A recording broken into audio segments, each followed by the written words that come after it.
They said no one could tame the wild black stallion that killed a man until a mute girl walked into his pen and the impossible happened under the Wyoming sky. The wind still remembers that morning, and so will you. The wind came early that morning, whispering through the golden grass of Wyoming's Bridger-Teton range. Mist still clung to the pines when a thin figure climbed the wooden fence that lined the corral. 14-year-old Clara May Henson sat there, her boots dangling, a dull pencil between her fingers. She drew quickly, the paper trembling in the wind.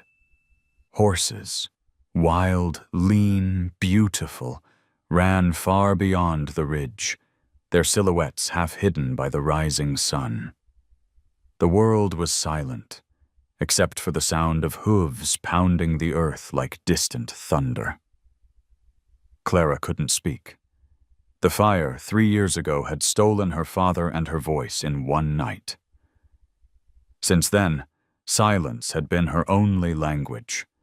Her mother, Ruth, worked long hours at the government corral down the road, a rough place where captured mustangs were broken and sold. Ruth told herself it was honest work, though she could never look into the horse's eyes for long. When Clara sketched, she felt her father's presence again, the man who had once lifted her onto his saddle and said, "Listen to the wind, baby. Horses speak through it." That memory was the only sound left in her life. A shout broke the stillness. 2 ranch hands were driving a black stallion down the dirt road toward the holding pens. Dust rose like smoke. The animal fought the ropes with terrifying power, muscles slick with sweat, eyes wild. "That's him!" someone yelled. "That's Blizzard! Killed a man last week up north!" Clara froze, her drawing half finished. The stallion reared, striking out at the men. One fell, another cursed. Even from a distance, she could feel its rage, its refusal. The mark of lightning white hair on its forehead caught the light, gleaming like a scar. Later, as the sun slipped lower, Ruth came home exhausted, smelling of hay and antiseptic. She dropped her gloves on the table. "They caught that monster today," she muttered. "They'll try to tame him, but he's too far gone." Clara looked up, eyes wide. She scribbled quickly on her notepad and turned it to her mother. "He's not a monster." Ruth sighed. "Sweetheart, you don't know what he's done." Clara wrote again. No one ever asked why he did it. The wind blew against the window pane, a soft hum that only Clara seemed to understand. She set down her pencil and stared into the fading light. Somewhere out there, in a pen built from fear, the black horse breathed the same cold air she did. That night, unable to sleep, she slipped from her bed, wrapped herself in her father's old flannel shirt, and walked toward the corral. The moon hung low, silvering the fields. When she reached the fence, she could see him, Blizzard, standing alone, chains glinting around his neck. He turned, nostrils flaring, the whites of his eyes sharp against the dark. Clara didn't move. She just watched, heart thudding in her chest. The horse snorted once, pawed the ground, and then stilled. For a long moment, they stared at each other across the fence. 2 souls, both caught in something they didn't deserve. The wind rose again, carrying the scent of pine and frost. Clara lifted her trembling hand, and in the air between them, drew the shape of a horse with her finger. One line at a time, invisible, but real. Blizzard didn't charge. He didn't retreat. He only lowered his head slightly, as if recognizing something he had almost forgotten. And in that fragile silence, a bond began. Wordless, unspoken, born out of wounds neither of them had chosen. Morning crept over the valley like smoke from an unseen fire. Frost glazed the wooden fences, and the grass crackled under Clara's boots as she approached the corral once more. She hadn't told her mother she'd been there last night. Ruth would have locked the door if she knew, but the memory of that black stallion standing still beneath the moon haunted Clara's every thought. At the far end of the holding yard, Blizzard stood alone. Iron chains stretched from his neck to the post, heavy enough to keep a mountain still. His coat gleamed like wet coal. His breath rose in thick, ghostly clouds. A scar ran down his shoulder, a reminder of ropes and fear. The men working nearby avoided his gaze, whispering curses under their breath. Clara pressed her hands against the fence rails, her fingers cold and white. Blizzard's head lifted. The sound of his breathing filled the empty morning. For a heartbeat, everything stopped. The hammering, the shouting, even the wind. He took a single step closer, the chain clinking against the post.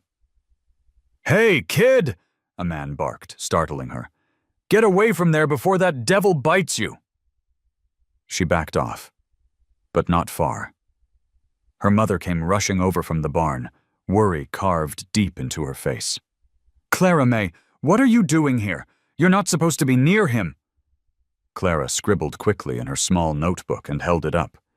"He's scared, not mean." Ruth shook her head, her voice breaking. "So was your father when he ran into that burning stall. And look where it got him." The words hit harder than the wind. Clara froze, tears biting at her eyes, but she said nothing. She never could. Ruth turned away, ashamed of her own tone. The silence between them felt heavier than the chain around Blizzard's neck. That afternoon, Clara returned alone, carrying an apple from the kitchen. She moved slowly, step by step, until she could see his dark eye through the wooden slats. It reflected her small face back at her, fragile, pale, and determined. She crouched down and rolled the apple gently toward the fence. It bumped against the straw and stopped. Blizzard's ears flicked forward. He sniffed the air, then turned his head away. The fruit remained untouched. Still, Clara didn't move. She simply sat on the cold ground, sketchbook open on her knees. She began to draw him again, the strong arc of his neck, the storm caught inside his eyes. Each stroke of her pencil felt like a whisper. "I see you. I'm not afraid." The clouds rolled in thick and gray. Wind rushed through the open fields, rattling the metal gates. Blizzard shifted uneasily, tugging at his chain. The sound echoed like the clatter of broken bells. Then, for no reason she could explain, Clara started to hum. A soundless melody, a tune remembered only in her throat. Her lips shaped it, though no sound came out. But Blizzard turned his head again, as if he heard what the world could not. For a long while, they stayed like that, girl and horse, bound by something invisible. The men around them shouted orders, slammed tools, loaded hay, but the noise didn't touch them. Clara drew until her pencil tip snapped. The wind lifted the loose page from her lap and sent it flying. It fluttered through the air, landing near Blizzard's hooves. He sniffed it, pawed once, and the page folded against his leg like a fragile leaf. Clara smiled softly. Her fingers trembled as she reached into her coat for another page. This time, she sketched faster, her lines trembling with hope. When Ruth returned home that night, she found the apple still missing from the table and mud on Clara's boots. "Clara May," she said tiredly, "you're not listening to me." Clara looked up from her drawing, eyes pleading, the shape of a horse half finished on the paper. Ruth rubbed her temples. "That animal's dangerous. Promise me you won't go back there." but promises mean little to a child who has already lost everything. The next morning, before the sun climbed over the ridge, Clara stood again by the fence. This time, the apple she rolled toward the post was gone before it hit the straw. The wind carried a single sound, a deep, quiet snort from inside the shadows of the pen.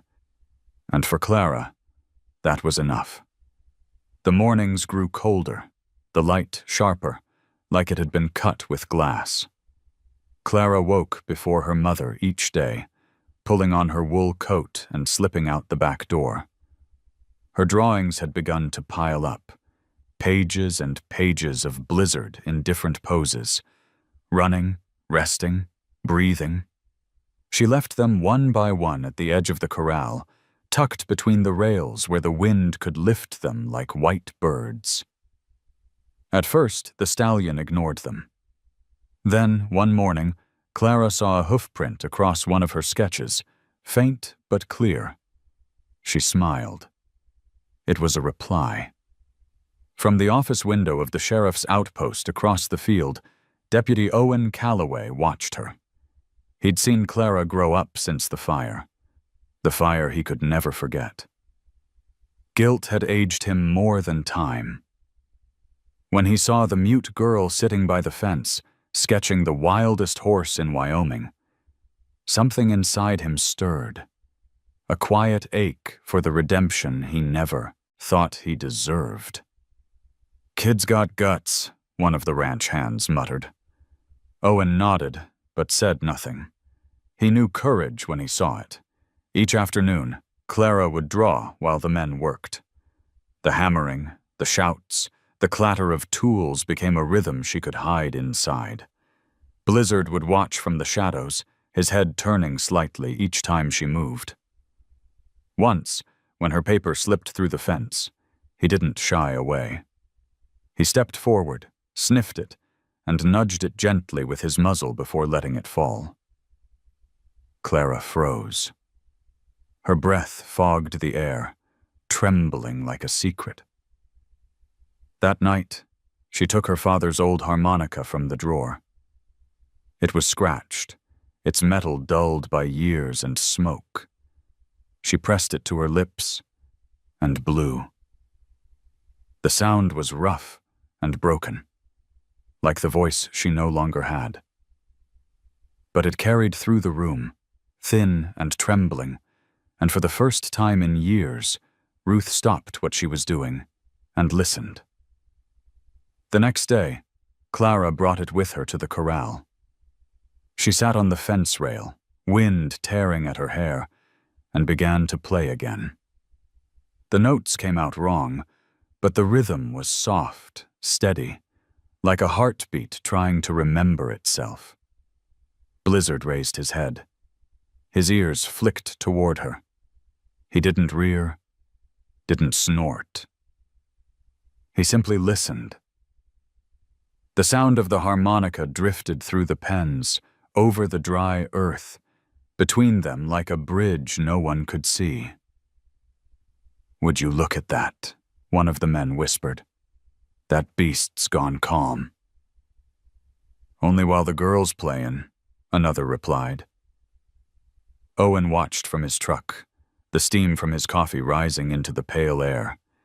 He saw the way Clara's fingers shook when she lowered the harmonica, the way the stallion took one slow step toward her, chains clinking. He could feel the story forming, something fragile that shouldn't be touched. When Ruth arrived later, she found her daughter sitting against the fence, cheeks red from the wind, the harmonica resting in her lap. "Clara May," she said gently, "what are you trying to do out here?" Clara scribbled on her pad. "He listens when I play." Ruth stared at the words for a long time. Then she whispered, "Maybe he just remembers the sound of freedom." The girl smiled faintly, then looked back toward the pen. Blizzard had turned away again, but she could feel something different in the air. Less anger, more sorrow. That night, a soft snow began to fall, dusting the roofs and fence posts. Clara sat by the window, sketching by lamplight. On her newest drawing, she added something she'd never drawn before. A thin chain breaking in two. She didn't know why. It just felt right. Far across the field, Blizzard stood alone beneath the falling snow. Every breath he took turned to mist, curling toward the stars. Somewhere in that endless quiet, he might have remembered the faint, broken sound of a harmonica, an echo of a girl who spoke through silence. And when the morning came, the apple she left by the fence was gone again. The sky that morning was the color of pewter, heavy with the promise of snow. Clara's breath came out in short, white bursts as she walked toward the corral, her father's harmonica clutched tightly in her mittened hands. She felt the air humming with something she couldn't name. Fear, maybe, or hope, or both. When she reached the fence, the men were already there, talking loudly about the government auction, about how much a trained mustang could fetch that winter. Blizzard's name kept circling among their words, spoken with a mix of greed and unease. The stallion stood at the far corner, motionless except for the faint twitch of his tail. Clara climbed onto the rail, pulled the harmonica to her lips, and began to play. The melody was hesitant at first, the notes raw as wind on metal, but they carried across the corral. The workers turned, some annoyed, some curious. Ruth, emerging from the office, froze when she saw her daughter perched above the pen. "Clara!" she shouted. "Get down from there!" But the girl didn't stop. She closed her eyes, feeling the rhythm find her again, the heartbeat of something wild and wordless. Blizzard lifted his head. The world seemed to hold its breath. He took one step forward. The chain scraped the ground, then another step. The men began to move, hands reaching for ropes, but Ruth raised an arm, her voice trembling. "Wait!" The black stallion's eyes were fixed on Clara. His nostrils flared, steam rolling from them in slow clouds. Then, as she lowered the harmonica, Blizzard did something no one expected. He knelt. His front legs folded, his massive frame lowering to the earth with a sound like a sigh. The yard went silent. Clara slid off the fence, landing softly on the frozen ground. Ruth's heart hammered in her chest, every instinct screaming for her to run and pull her daughter away. But she couldn't move. No one could. Clara walked forward. The chain clinked, snowflakes drifting between them. Blizzard didn't flinch. She stopped just short of touching distance and held out her small, gloved hand.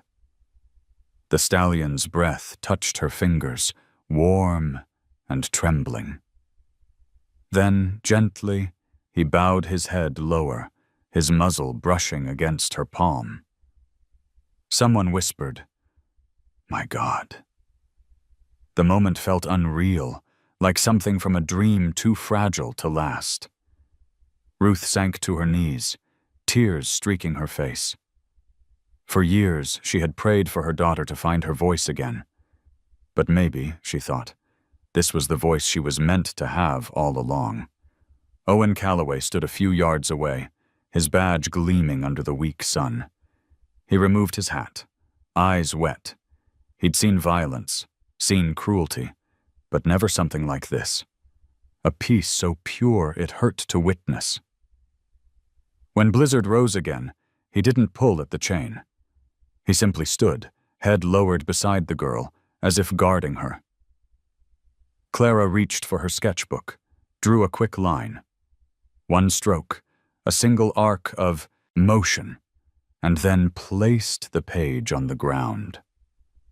The wind carried it up, spinning, until it caught on the stallion's mane before fluttering away. The crowd erupted in whispers. "It's a miracle," someone said. "The mute girl and the killer horse." Another muttered, "Could make a hell of a story for the paper." The words sliced through Ruth's fragile wonder. She stepped forward, grabbing Clara's shoulders. "Enough, sweetheart," she said softly, almost pleading. "Let's go home." Clara looked up, eyes wide and shimmering. She pointed at Blizzard, then to the open hills beyond the fence. The meaning was clear. He doesn't belong here. Ruth's chest tightened. "I know," she whispered, "but life isn't kind to things that can't be tamed." As the two walked away, Blizzard let out a deep, low sound, half whinny, half lament. It followed them across the yard like a memory refusing to fade. That night, Ruth sat by the stove, staring at the flames. The townsfolk had already begun to talk. Some wanted to see the miracle again. Others wanted to profit from it. And in her heart, Ruth felt dread creep in where wonder had been. Upstairs, Clara drew until her fingers cramped. She sketched the moment over and over. Blizzard bowing, the snow falling, her hand on his muzzle. But in each drawing, she changed one thing. The chain was gone. Outside, the wind returned, fierce and restless. It rattled the window and whispered through the cracks, as if carrying a warning only the silent could hear. By the next morning, the story had already left the valley. Someone had filmed the moment on a phone, the girl without a voice and the wild horse kneeling before her. And by dawn, it was everywhere. The Wyoming Gazette called it the silent miracle. Ranchers, reporters, and curious strangers poured into Dubois, their trucks lining the dirt road to the corral. For the first time in her life, Clara May Henson was famous, though she never once looked into a camera. Ruth stood by the barn, her arms crossed, watching the spectacle unfold. Men in tailored coats spoke loudly about potential, about touring, about a heartwarming story America will pay to see. The ranch owner, a man named Carl Benton, smiled like a preacher on payday. "People love a good miracle," he said to Ruth, "and this one's worth real money. Think about it. TV shows, brand partnerships, maybe even a documentary. A mute girl and a killer horse? That's viral content right there." Ruth's jaw tightened. "That's my daughter, not a marketing tool." Carl shrugged. "You can't stop people from watching. You might as well get something out of it." Inside the corral, Blizzard paced restlessly. The sudden noise, the flashes, the smell of strange perfumes. None of it belonged here. Each click of a camera made him flinch. Clara stood near the fence, her drawings tucked close to her chest. She wanted to scream, but all she could do was stare, her throat locked with helpless fury. Owen Calloway arrived in uniform, trying to keep the growing crowd under control. When he saw Clara, he tipped his hat gently. "Guess you made the news, kid." She only looked at him, eyes pleading for something he couldn't yet give. That evening, Carl approached their small cabin at the edge of the woods. He came with contracts and promises. "We'll take Blizzard to Cheyenne," he said. "Do a show. The world needs some good news these days." His words dripped with the same sweetness as poison. Ruth refused, but he kept pressing. Numbers, figures, sponsorships, all the shiny words that mean nothing to people who've already lost everything. Clara sat by the stove, sketching as they argued. On her page, she drew Blizzard alone on a mountain ridge, wind in his mane, no chains, no audience. When Carl left, slamming the door, Ruth slumped into the chair opposite her. "Sweetheart," she said quietly. "People will never understand what happened out there. They'll try to own it. We can't let them." Clara looked up and wrote a single sentence on her sketchbook. "Then let's let him go." Ruth's lips parted, but no words came. The idea terrified her, the thought of freeing the horse that had once killed a man, of reliving the fire that had already taken her husband. "Clara, I can't lose you too," she whispered. That night, the crowd outside the ranch drank and laughed under strings of cheap lights. Blizzard stood silent in his pen, ears flicking toward the hills beyond. Somewhere in the distance, thunder rolled. An omen or a promise, no one could tell. Clara slipped through the shadows, her boots soundless in the dust. She carried her sketchbook and a small lantern, its glow trembling with every breath of wind. She moved past the sleeping ranch hands, past the stacks of hay and the smell of diesel and sweat, until she stood again before Blizzard's pen. He turned his head toward her, eyes dark and knowing. She reached into her coat and pulled out one of her father's old tools, a rusted bolt cutter. The metal felt heavy in her small hands. The memory of his voice came back to her, gentle as smoke. "If you love something wild, don't try to own it. Just give it a reason to stay." Clara hesitated. Blizzard took one step closer, the chain between them glinting like a question waiting for an answer. The girl's fingers trembled as she lifted the cutter toward the padlock. Then, somewhere behind her, a door creaked open. "Clara!" Ruth's voice, soft but sharp with fear, cut through the night. The girl froze, caught between obedience and mercy. The chain rattled once, then fell silent. Ruth reached her, kneeling in the dirt. The lantern light flickered across both their faces, mother and daughter caught between love and loss. Ruth whispered, "I know why you're doing this, but sometimes letting go means staying alive." Clara lowered the cutter, tears streaking her cheeks. She pressed her forehead against her mother's shoulder, unable to speak, unable to explain that freedom was the only thing that could save them all. When Ruth led her back toward the cabin, Blizzard let out a low, aching sound, a sound that followed them through the dark, lingering long after the door shut behind them. By morning, the newspapers had printed their headlines, the advertisers had started calling, and Blizzard's picture filled every local feed tagged under #MiracleHorse. The world had decided what their story meant. But Clara knew better.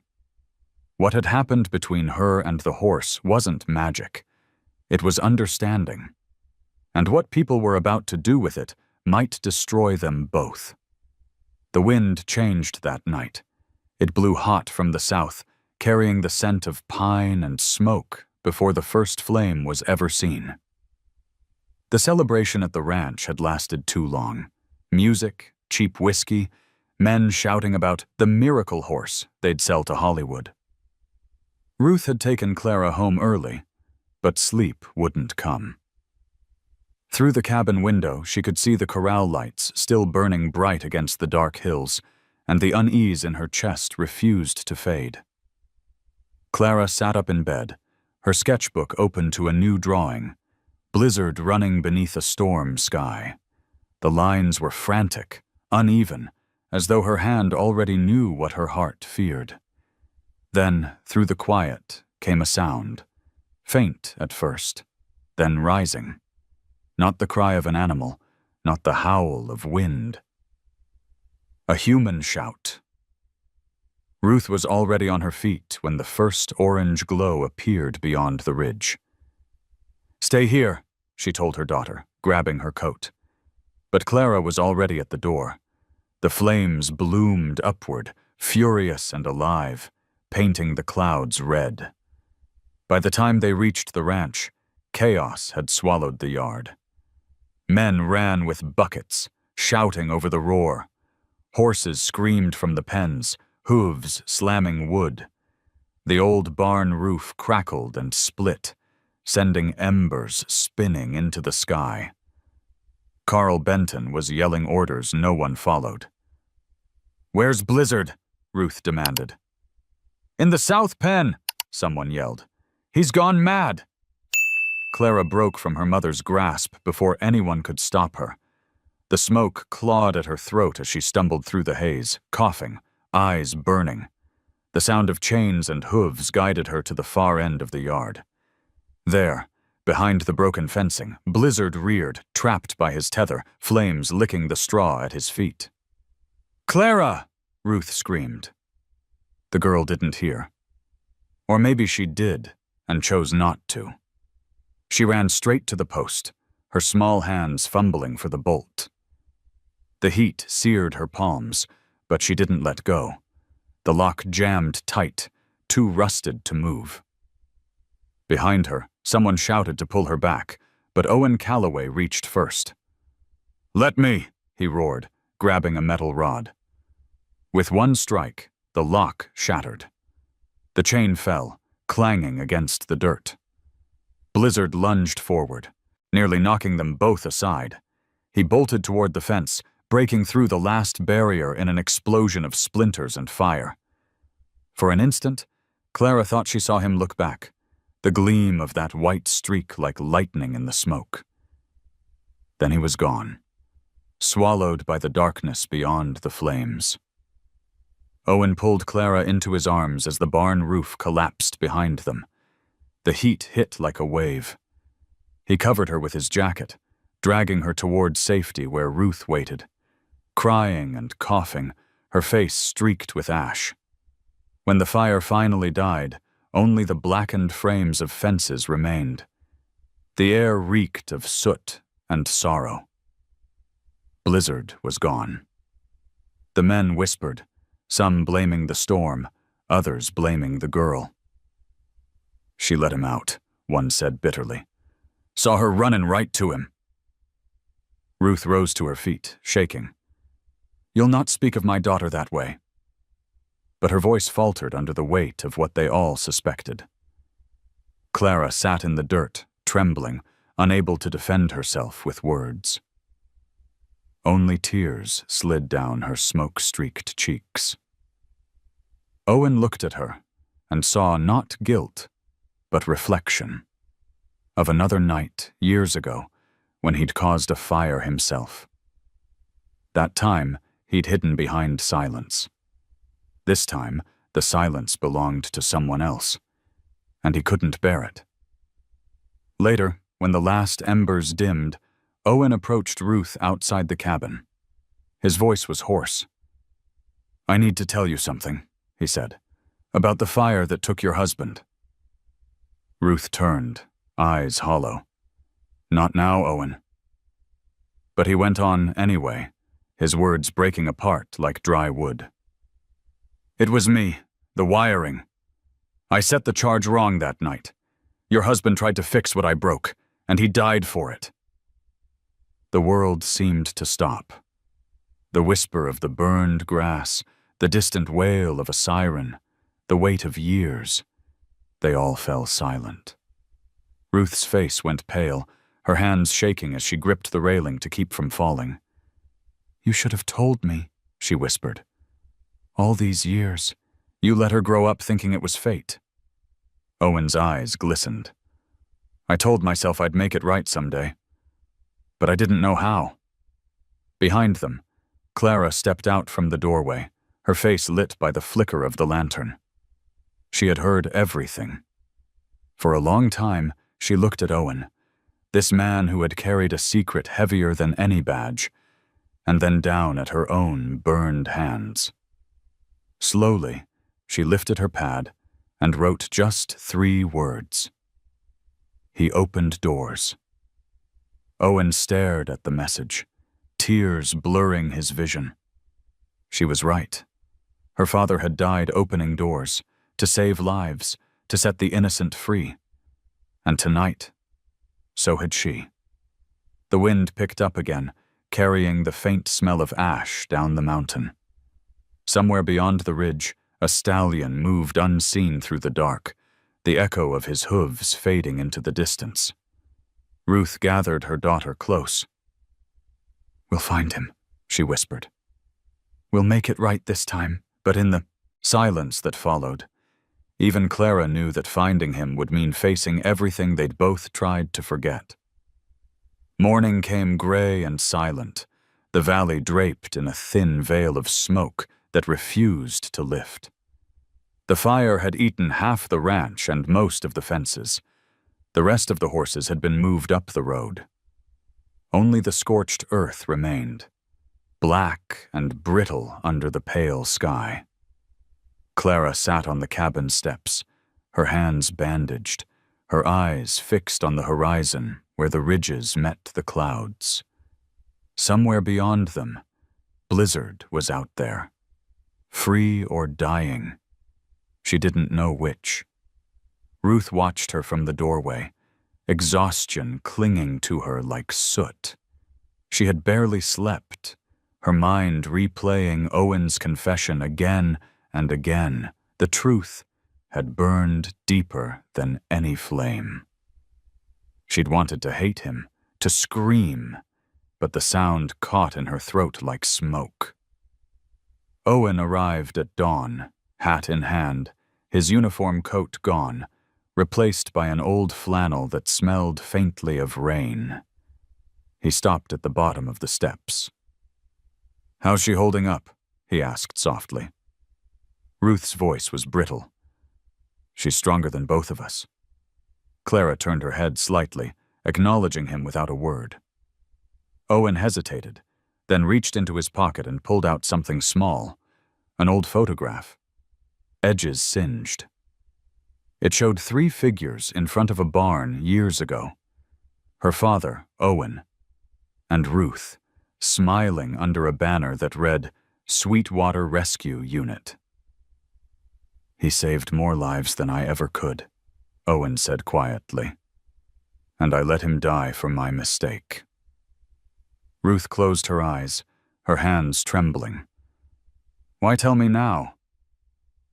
"Because last night I saw what your daughter did," he replied.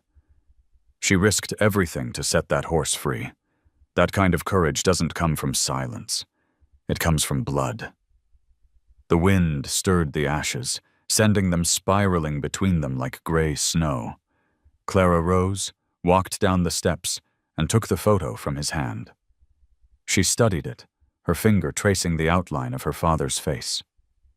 Then she tore a page from her sketchbook and began to draw. Her father, standing beside a horse, door open, smoke behind him. When she finished, she turned the drawing toward Owen and wrote beneath it, "He'd forgive you."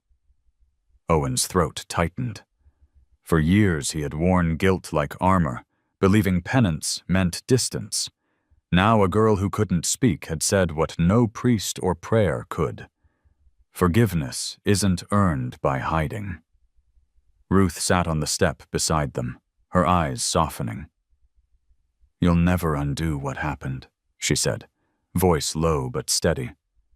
"But maybe you can help fix what's still breaking." Owen nodded. "Then we'll find her horse." By afternoon, the mist thickened, turning the woods behind the ranch into a blurred sea of gray. The 3 of them set out together, Ruth with a lantern, Owen with his rifle slung over one shoulder, Clara leading the way. Every few yards, she'd stop, kneel, and press her fingers into the damp earth, searching for tracks. Finally, near the creek bed, she found them. Hoofprints, deep and scattered, heading north toward the mountains. They followed until the light began to fade. The forest grew darker, the air colder. Somewhere in the distance, a branch snapped. Then, faintly, the echo of a whinny rolled through the fog. Clara's heart leapt. She turned toward the sound, but Ruth caught her arm. "Careful," she whispered. "Could be anything out there." Owen stepped forward, scanning the trees. "No," he said quietly. She's right. That's him.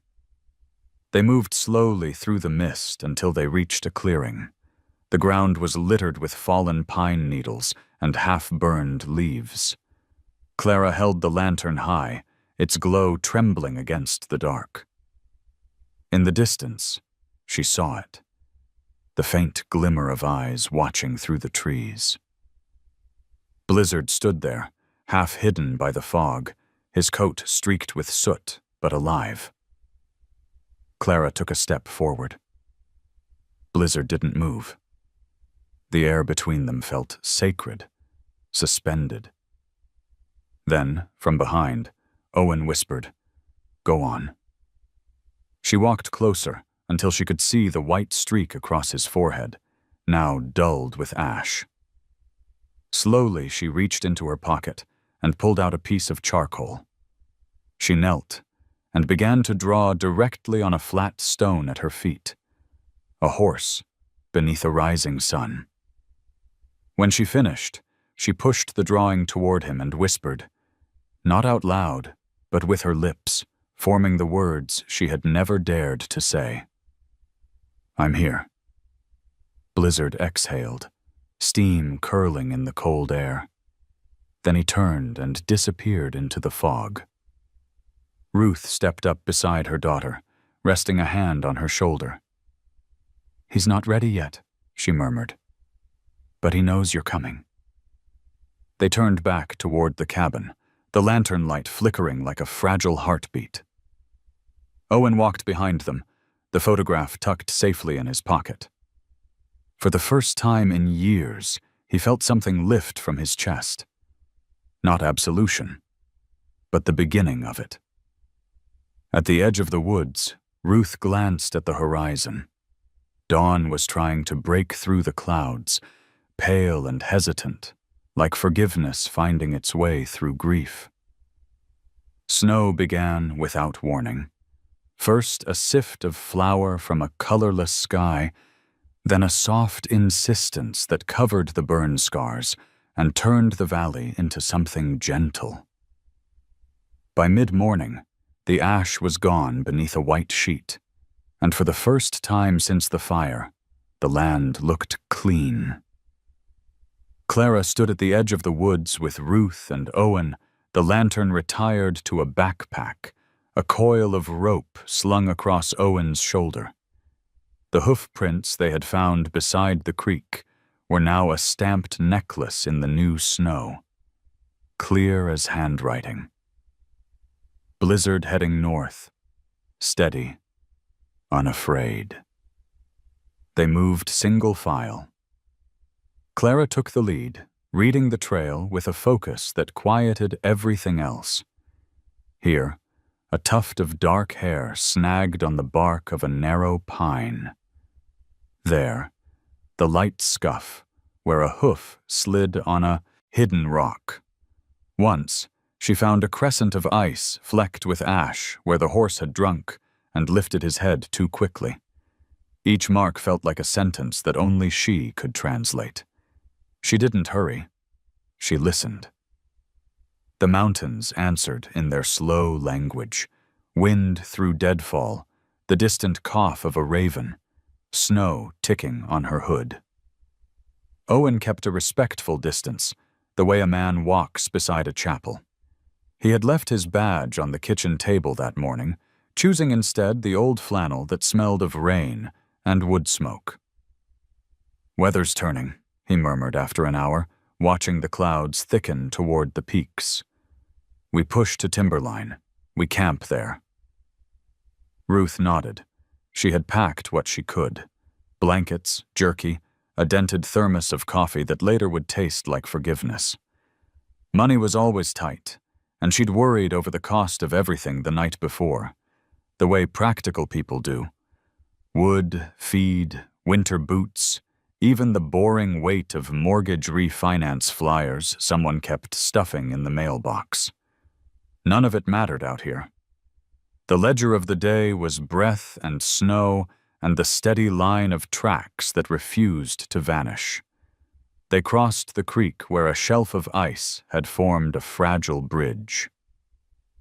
Clara tested it with her boot and felt it give, just a whisper. She looked to Owen. He shook his head and threw the rope across a leaning spruce, anchoring it, his hands working without fuss. Ruth went first, holding the line. Clara followed. Halfway over, the ice sighed and spidered beneath her weight. She steadied, eyes on the opposite bank, hands burning on the rope. When she leapt the last 2 feet, Owen's palm was there, not grabbing, only offering balance. She took it and let go in the same breath. Past the creek, the forest changed. The pines grew farther apart. The snow deepened into drifts that swallowed their ankles. Clara found where Blizzard had paused in a shallow basin, his prints a circle around a clump of sage. Another set of tracks cut across his path. Lighter. Paired. A coyote. Curious. She crouched and touched the coyote's print with a bandaged finger. Warmth bled through the gauze where the fire had kissed her palms. Ruth saw the wince and said nothing, only reached into the pack and slid a wool mitten over her daughter's hand like a blessing. Near noon, flurries thickened, and for the first time, the trail began to blur. Clara's certainty thinned with the light. She felt panic nibble at the edges. What if the snow erased Blizzard entirely? She closed her eyes and brought the harmonica to her lips, not to play, only to feel the cold metal there. A single breath fogged it. When she opened her eyes, the wind shifted and lifted a skin of snow from the ground, just enough to reveal the pressed oval of a fresh print pointing uphill. It felt like the mountain had answered. She smiled without showing teeth, and moved on. They climbed. The blue of the sky whitened to milk. The air sharpened and bit. At the edge of timberline, they found a break in the trees where the slope fell away like a great sleeping animal. Far across the bowl of white was a dark seam of moving bodies. Mustangs, a scattered constellation sliding toward the ridge. Ruth lifted the thermos to her lips and stopped halfway, the cap in her fingers. "You see them?" she whispered, afraid speech might jar the picture. Owen didn't answer. He raised his binoculars and said, very softly, "He's there." Clara didn't need glass. She knew Blizzard by the shape of his refusal, the way he held himself a fractional inch higher than the snow, a small tilt to the head that let wind and danger pass through him without lodging. He paused, turned, and stared across the distance. It was too far for recognition, too far for anything to pass between them, unless you believed in the old faiths of this country, the ones that don't need witnesses. Clara raised a hand anyway. The stallion flicked his ear, nothing more, and then moved on with the others. They made camp in the lee of a granite outcrop. Owen built a small fire with dry sticks he'd learned to find even in weather like this.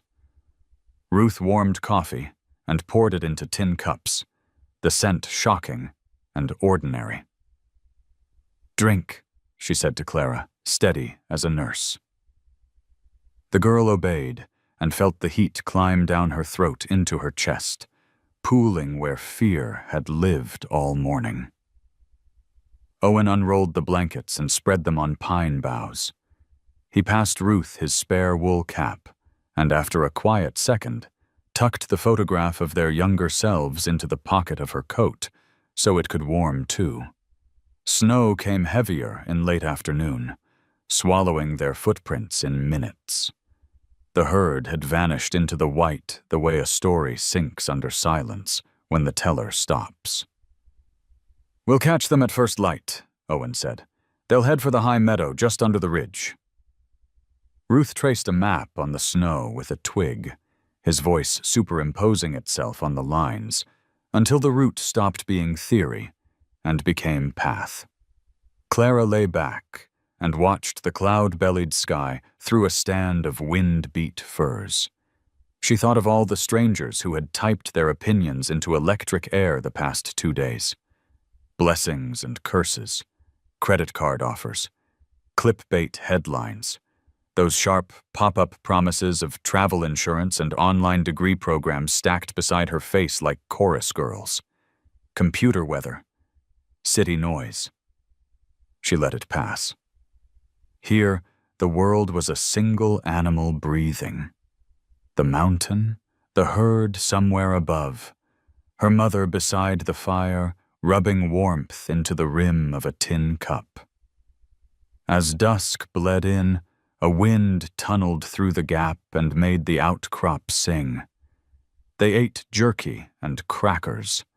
No one spoke of the ranch or the men who would surely make a new story out of their loss, or the slick talk that would come with it, like oil on water. Ruth reached into her pack and pulled out the bolt cutter Clara had left on the kitchen table that morning. She set it beside the fire, its jaw catching orange. "I couldn't leave it," she said. "Tools ought to be where they're needed." Clara touched the metal softly, and then put it aside, understanding without words that this time the door to open wasn't a man-made lock. It was a circle, the kind only trust could break. Above them, the sky thinned just enough to show a smudge of moon like a thumbprint on glass. Somewhere far up the slope, a single horse called and was answered. The sound traveled down the snow like a vein finding the heart. They slept in turns. When it was Clara's watch, she sat wrapped in blanket and shadow, listening to the small bones of the fire settle. The night was a clean sheet, and every so often the wind lifted it to reveal a hint of the ridge beyond. She tried to conjure the taste of summer grass for Blizzard, the sound of creek stones clacking under hooves, the cool press of her hand against his muzzle. She couldn't send these things, but she shaped them anyway, the way a prayer is shaped, by an empty church. Just before dawn, the sky cracked from slate to pearl. The wind went slack, as if holding itself still to see what the light would do. Clara rose and moved to the edge of the outcrop, snow squeaking under her boots. In the pale half-light, the ridge sharpened, and with it came the silhouettes, high, breath-clouded, the herd strung along the skyline like notes on a staff. One shape paused, outlined against the brightening east, and lowered its head, not in surrender, but in recognition. Clara reached back and touched Ruth's sleeve, gentle as waking a sleeper. Ruth stirred, followed Clara's gaze, and stood. Owen joined them, tucking the blankets tighter around his shoulders. No one spoke.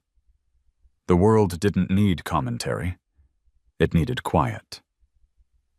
"Now," Owen said finally, but so low it might have been the mountain speaking through him. "We go up."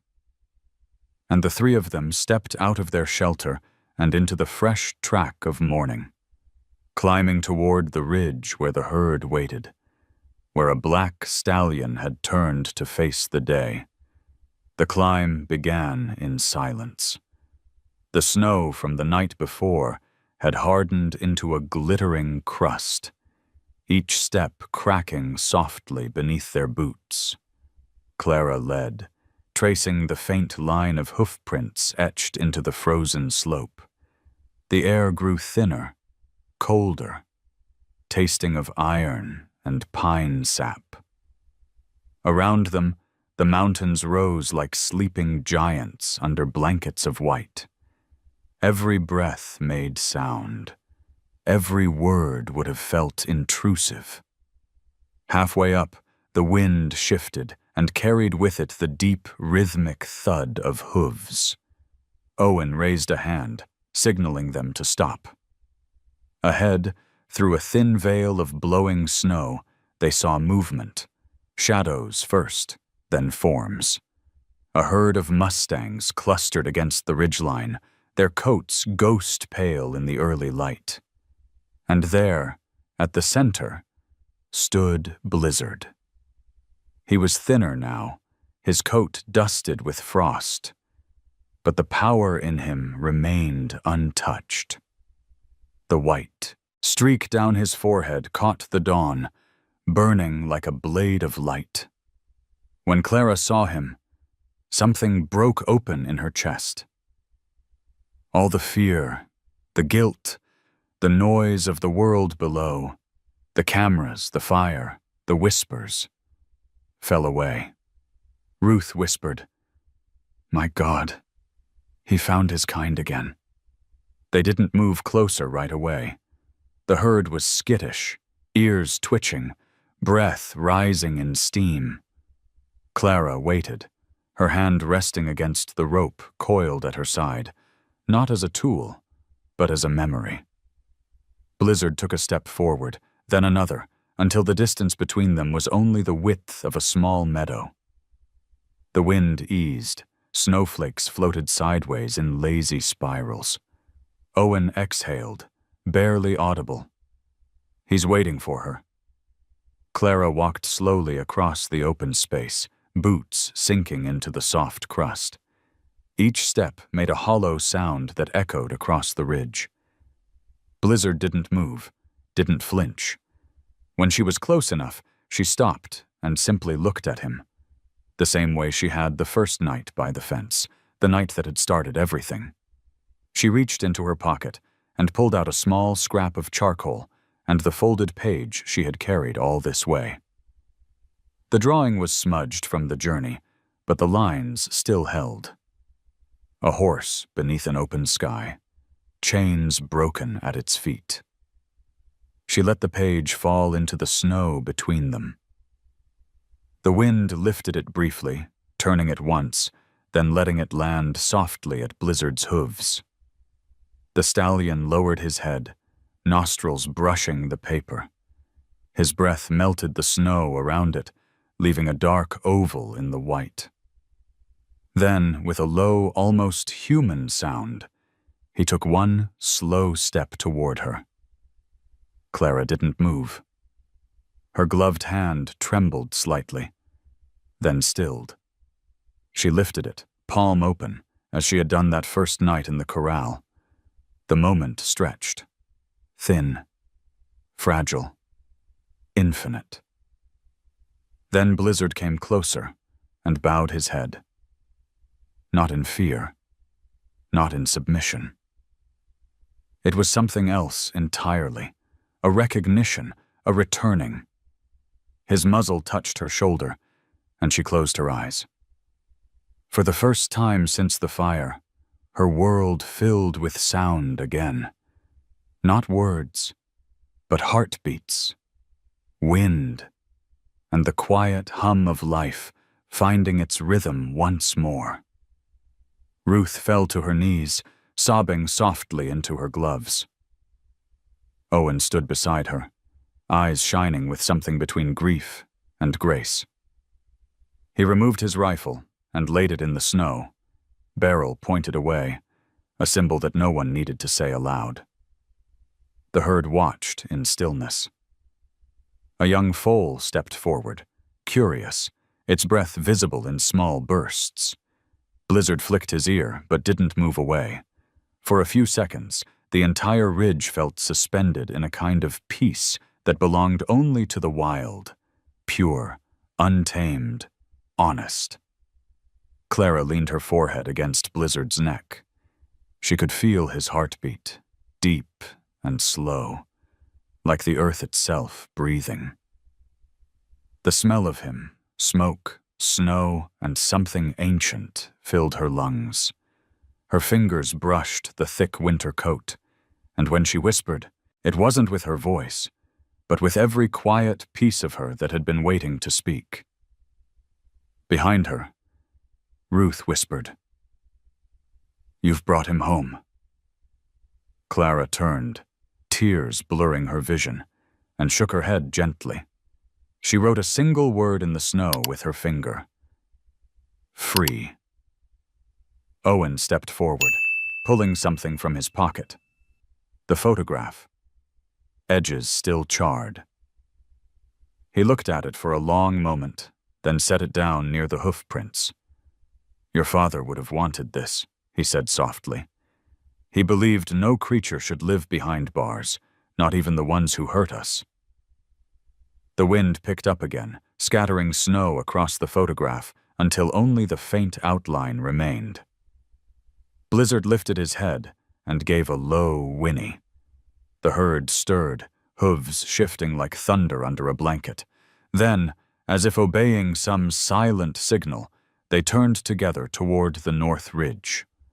Clara stepped back. She knew what was coming.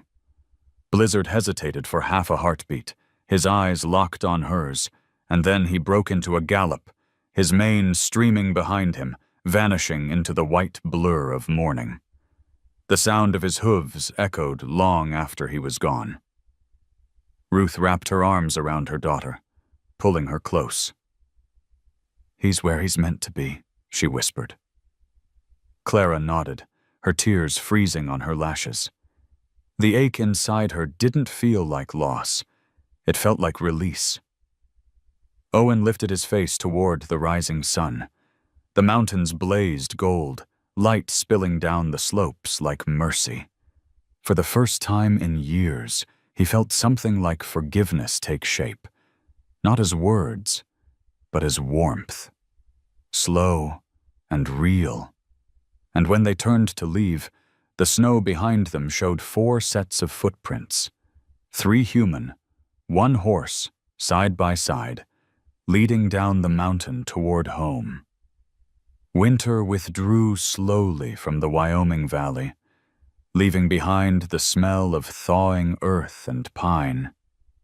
Streams that had slept under ice began to murmur again, their sound traveling through the trees like a memory returning home. The hills that had once burned were soft with new grass, and in the mornings the light came early, gold as honey over the fields. Clara sat on the porch steps of their rebuilt cabin, a sketchbook balanced on her knees. Her fingers no longer trembled when she drew. Each line moved with calm precision, her pencil whispering against the paper. The pages were filled with images from the winter behind them. Snow, tracks, mountains, the faint outline of a herd running toward the horizon. And in the center of one page stood Blizzard, half shadow, half light, his head lowered not in defeat, but in peace. Ruth watched her from the window, coffee steaming in her hands. It was quiet now. The noise from town had long faded. The reporters had left when there was no spectacle left to sell, and the locals had moved on to other talk. She was grateful for the quiet. The home insurance forms still sat unsigned on the table inside, but for the first time in years, paperwork didn't feel like survival. It felt like the past, something already paid for. Owen visited most evenings, usually bringing canned peaches or a loaf of cornbread from the diner. He no longer wore the badge. Instead, he worked with the forestry unit, helping rebuild the trails that the fire had eaten. His hands were rougher, his eyes gentler. Sometimes he'd stay on the porch and talk to Ruth in low tones while Clara sketched, their conversation soft as the wind through aspen leaves. One evening, he said, "You ever wonder if he's still up there?" Ruth smiled faintly. Every day. That night, after they left her alone, Clara opened the old trunk beside her bed. Inside were the relics of everything that had shaped her. Her father's harmonica, the bent bolt cutter, the newspaper clipping from the day people called her miracle a spectacle. She touched each one, then set them aside. At the bottom of the trunk lay a fresh canvas and a tin of paint she'd saved from town. She pulled them out, placed them near the window, and began. The brush dipped and moved, sure and slow. She painted the meadow first, wildflowers in purple and yellow, their color like the world exhaling. Then came the line of the mountains, soft against a sky that promised warmth. Finally, she painted a figure. A girl in a faded blue dress, standing barefoot among horses, her hair lifted by wind. Beside her was a dark stallion with a white mark on his head, frozen in mid-step, caught between motion and stillness. Hours passed. When dawn came, Clara stepped back and studied the finished image. It wasn't perfect. A streak of light cut across the horse's flank where the paint had run. But somehow that flaw made it more alive. She smiled, wiped her hands on a rag, and wrote in small letters at the bottom corner, "The girl who spoke with silence." Later that morning, Ruth carried the painting to town. The local council had asked for something to hang in the rebuilt municipal hall, a reminder of the wildfire and the people who endured it. When they unveiled Clara's work, no one spoke for a long time. Even the mayor, who had a speech ready, forgot his words. The painting seemed to breathe, to move with light. And in the crowd, a child asked, "Is that story true?" Ruth smiled softly. "Parts of it." As spring ripened into summer, the valley filled again with sound, the chirr of grasshoppers, the lowing of cattle, the slow music of life resuming. On certain evenings, when the sun slid behind the ridge, Clara would walk the old path toward the meadow. The wind carried scents of sage and warm soil. Sometimes she'd stop at the fence where the corral used to stand, now reclaimed by wildflowers, and listen. And once, just once, she heard it, the faint echo of hooves in the distance. She turned, and through the shimmer of heat rising from the plain, she thought she saw movement. A line of horses galloping through the tall grass, their coats flashing in the sun, one among them darker than the rest, mane streaked with white. For a moment, he turned his head toward her, and even from far away she felt it. The old rhythm, the silent understanding. Clara raised her hand. The stallion slowed, lifted his head high, then broke into a run again, vanishing beyond the ridge. She stood for a long while, her hand still in the air, until the sky turned orange and the first stars came out. When she returned home, Ruth and Owen were sitting on the porch.